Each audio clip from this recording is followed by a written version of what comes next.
Here we go. Hi guys, it's your favorite mystic, the Siren Sims, and welcome back to another Siren Symptoms episode. Now, recently, as of this video being made, Paralives came out with a gameplay trailer. Now, I wanted to talk a little bit about Paralives, my thoughts on it, people's thoughts on it, just some mild stuff. The opinions I have are not the opinions that you have, so disclaimer, if we disagree, that's cool. If I'm gonna play it and you're not, that's cool. If I'm not gonna play it but you definitely are, that's also cool. My opinion is not to sway anybody, it's just to let you know what I'm thinking and maybe say one or two things that you did not think of. Also, shout out to the developers of this game, negative or positive. It is a lot to create a video game of any kind, whether it's a dollhouse simulator, a simulator of any kind, any game that involves watching characters throughout the day. It is a lot. Any game, period, but especially games that have to do with simulation, those are especially difficult to make and especially difficult to put out to the public because niggas be judging heavy. They judge heavily, bro, heavily. So let's talk about what Paralives is for just a few seconds. Let me get into my accent. Okay. Paralives is an upcoming life simulation game for Windows and Mac OS, developed by Paralives Studio with a team of 11 people inspired by The Sims, which we can obviously tell. Paralives incorporates house building and management in a small open world town. Very interesting. It is planned to be released in Early Access 2025. When it comes to gameplay, Paralives takes place in an open world with employment opportunities and different events such as festivals. Players can build houses, create characters, and control their lives in any desired way. The character creator, titled as the Paramaker, allows the customization of characters with appearance, using sliders, and a color wheel as the options. Players are able to make changes to the physique and height, and by using the color wheel, the root and the shade of their hair can be toggled as needed. A similar system is in place for objects and construction, allowing the player to adjust the size, placement, and color of walls, floors, windows, doors, and furniture. The simulation aspect of the game features together cards that appear to a player after a together bar is filled during the character's conversation. Now, jump to development just a little bit. Paralives was created by an independent game developer, Alex Massey. After working on several projects such as PewDiePie's Tuba Simulator and a number of demos for Project Tiny, Massey made a decision to quit his job and develop Paralives regularly. Development of the game started in July 2019 and it was officially announced in June of 2019 after it was started in January 2019. Initially, Paralives was a solo project, but Massey hired people to work on the game. Leia Soreves, Christine Gerpe, and Anna Thibert, forming Paralives Studio. As of May 2021, the team consists of 10 people in total after hiring a music composer. Massey thought that the previous life simulation games did not have a tool that allowed easy and precise creation of any house in-game, which prompted the design of Paralives to offer a sense of endless customization. He was inspired by the road tool found in City Skylines, and tried to make it work in Paralives so it would fit well placing walls in houses.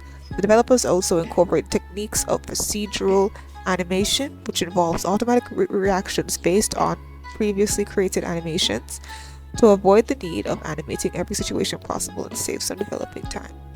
Okay, so let's not get into too much of these.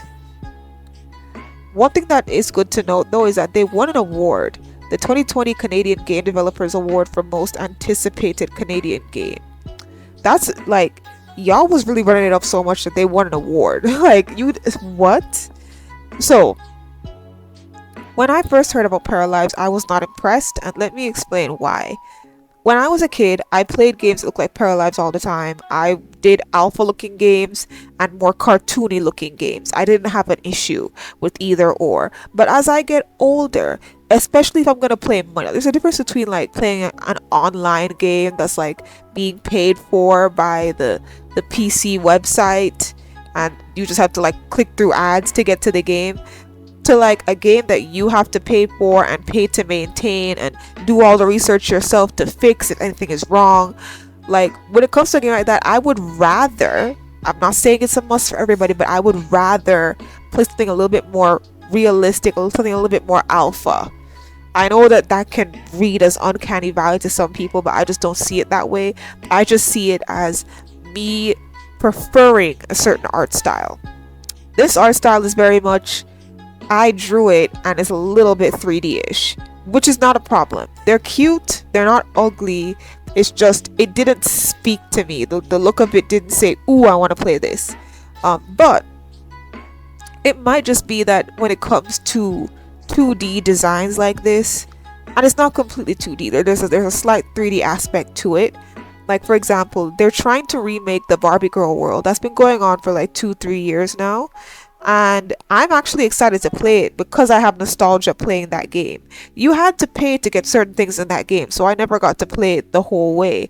Luckily, when they put this out, it will be free, or you know, one-time pay or something, and you get to do the whole thing without needing that stupid MP3 player.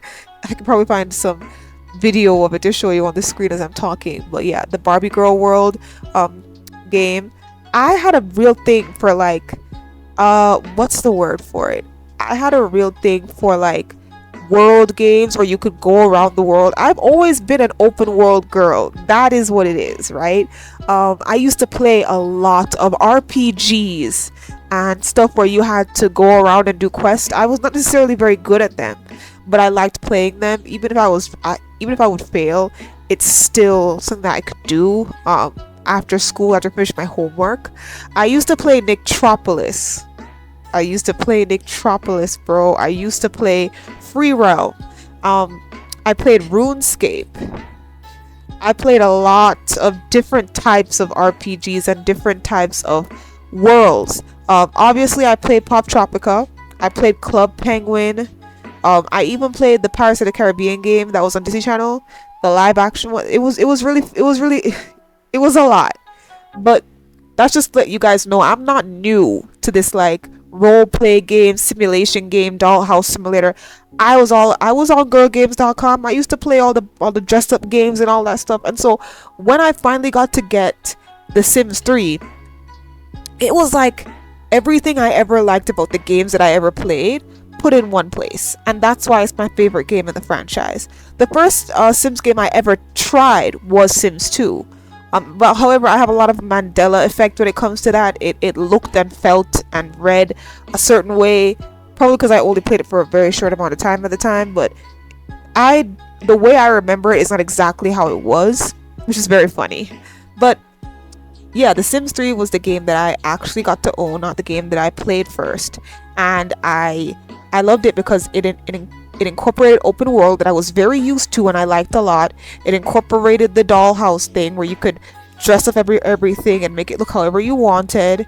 It incorporated a bit of that challenge aspect, whether you had the World Adventures expansion pack or you just had other stuff and you could do tasks and complete challenges and make friends. And as an introvert, I was completely okay making pixelated friends at the time. And I was young, I was a kid, you know, it wasn't a big problem. I would play The Sims and read books. Yeah. So that's why you see my new tagline is stories and style. Which one do you want? I got them both in spades, okay? But when it came to Paralives, it just didn't look good to me. I wasn't feeling the art style. But I could definitely understand why people would start to gravitate towards it. It took things from one of the best game in the franchise, in my personal opinion, Sims 3, open world, color wheel, right? But it added in a few aspects to, I won't say elevate, to like differentiate itself. So you can get into certain buildings without there being rabbit holes. And look, the Sims team have made it easy for other people to set themselves apart by enabling themselves to have different types of things that the Sims should have had. And honestly, I'm gonna give the Sims 3 team slack. There is evidence in different expansion packs showing that they were getting rid of certain rabbit holes, but then something happened during production and they ended up having to scrap it. For example, when it comes to either university or Bridgeport. I'm not, let me say Bridgeport, late night. Either one or two of those expansion packs, it was going to open up restaurants. So you wouldn't have a restaurant um, rabbit hole anymore. But that, that was scrapped. And then with ambitions, I think they would have wanted to get rid of the rabbit holes as it pertained to jobs, but maybe something happened there and they couldn't find a way to make it smooth. So instead, they just enabled you to do stuff outside of work that you could actually see your Sims do instead. So that's just me giving the Sims 3 team their 10s. In case you didn't know, when the Sims 4 production started, everybody in the Sims 3 team was let go. So Sims 3 people ain't got nothing to do with Sims 4, and I'm very proud of that. Now, Sims 4 is a great doll simulator, but everything else is taking them a long time to get to where they are now, and I'm not gonna praise them for that. This is 10 years. Do better. Now, that's just to say, just to cover the Sims 3 team, not to bash them, because I give them so much respect for what they were able to do, and I've gotten so used to this playstyle. I don't know if I want to see every single thing that my Sim is doing all the time. Sometimes when they go to work, they've been annoying me, and I'm glad that everybody's gone to school and work. I can get a second to sit down and think and breathe a little bit and be like, okay, so what am I gonna do when they get back? What's the next initiative? What's going on? Okay, and I can calm down, because when you are controlling people's lives, it's a lot. I don't know how God does it. Okay. Now, well, let me just not say that. He doesn't control people's lives, but to have to sit there and watch us all day, I would be tired. Anyway, so when it comes to Paralives, there's a lot that people were upset about. They were upset about how slow it was going. And I'm kind of confused as to why people were upset about that. If it comes out fast, it's just going to be the Sims 4 with Sims 3 optimization, meaning it'll have some Sims 3 features, but be as buggy as the Sims 4 because it came out quick.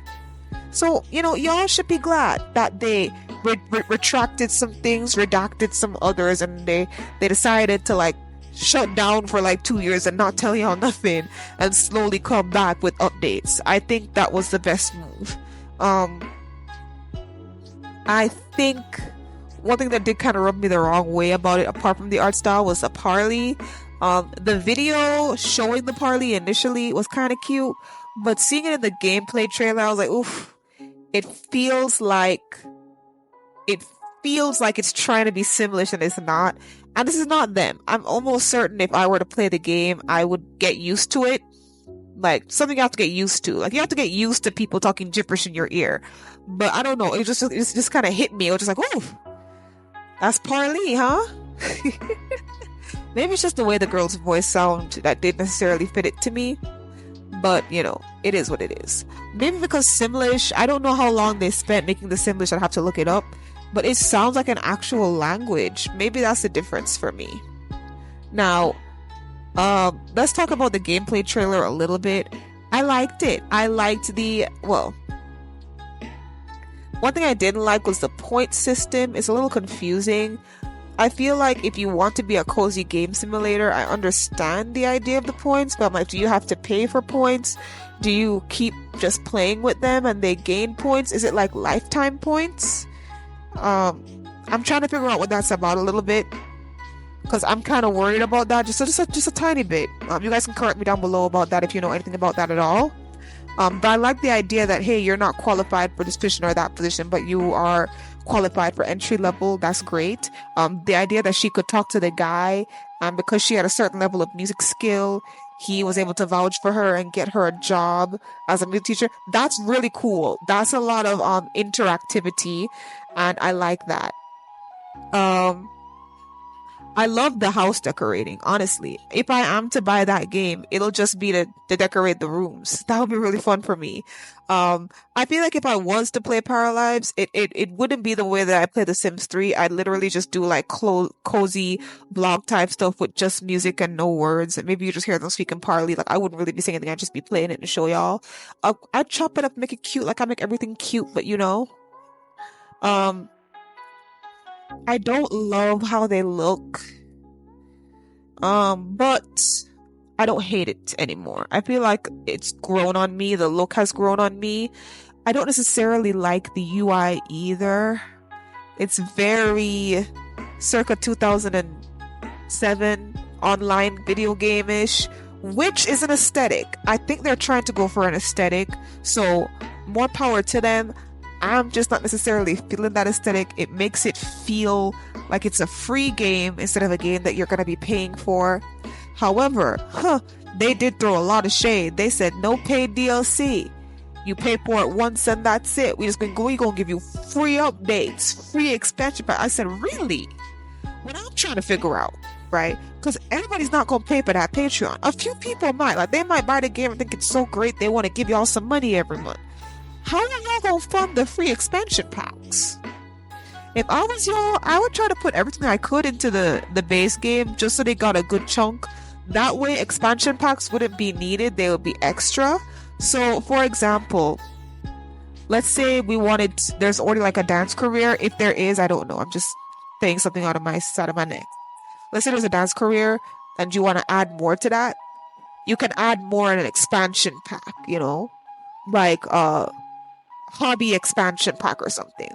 Not necessarily something that's not in the game, but things that would add more gameplay, So you can just give them a free update for the hobbies instead of because I feel like it'll cost money to do that. Unless, because I'm not a coder, I could be wrong. Unless they have an engine where it will be easy to add updates. They just need to come up with ideas and spend some time on them. It's so great. Like, Notch has come so far. We have no idea what's happening, what's available.